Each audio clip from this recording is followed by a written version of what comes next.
ಮೈಸೂರು ಎಪಿಎಂಸಿಯ ತರಕಾರಿಗಳ ಇಂದಿನ ದರದ ಪಟ್ಟಿ ಇಂತಿದೆ. ಬೀನ್ಸ್ 20 ರೂಪಾಯಿ, ಪೆನ್ಸಿಲ್ ಬೀನ್ಸ್ 22 ರೂಪಾಯಿ, ಮೆಣಸಿನಕಾಯಿ 33 ರೂಪಾಯಿ, ಸೌತೆಕಾಯಿ 12 ರೂಪಾಯಿ, ಎಂಸಿ 15 ರೂಪಾಯಿ, ಸುನಾಮಿ 15 ರೂಪಾಯಿ, ಎಳವನ ಅಥವಾ ಬೂದುಗುಂಬಳಕಾಯಿ 12 ರೂಪಾಯಿ, ಗುಂಡು ಬದನೆ 10 ರೂಪಾಯಿ, ಕುಂಬಳಕಾಯಿ 8 ರೂಪಾಯಿ, ಹೀರೆಕಾಯಿ 30 ರೂಪಾಯಿ, ಪಡವಲ 10 ರೂಪಾಯಿ, ತೊಂಡೆಕಾಯಿ 32 ರೂಪಾಯಿ, ಬಿಳಿ ಹಾಗಲ 40 ರೂಪಾಯಿ, ಹಸಿರು ಹಾಗಲ 35 ರೂಪಾಯಿ, ಕಾಲಿಫ್ಲವರ್ 16 ರೂಪಾಯಿ,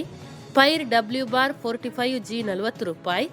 ದಪ್ಪ ಮೆಣಸು 40 ರೂಪಾಯಿ, ಸೋರೆಕಾಯಿ 8 ರೂಪಾಯಿ, ಬಿಳಿ ಬದನೆ 18 ರೂಪಾಯಿ, ಕೋಸು ಚಪಾತಿ 15 ರೂಪಾಯಿ, ಕೋಸು ಸ್ಯಾಮ್ 13 ರೂಪಾಯಿ, ಸೀಮೆ ಬದನೆ 20 ರೂಪಾಯಿ, ಬಜ್ಜಿ ನಾಟಿ 38 ರೂಪಾಯಿ, ಬಜ್ಜಿ ಯಕೋನ 25 ರೂಪಾಯಿ, ಬೆಂಡೆಕಾಯಿ 30 ರೂಪಾಯಿ, ಟೊಮೆಟೊ ಹುಳಿ 48 ರೂಪಾಯಿ, G4 33 ರೂಪಾಯಿ.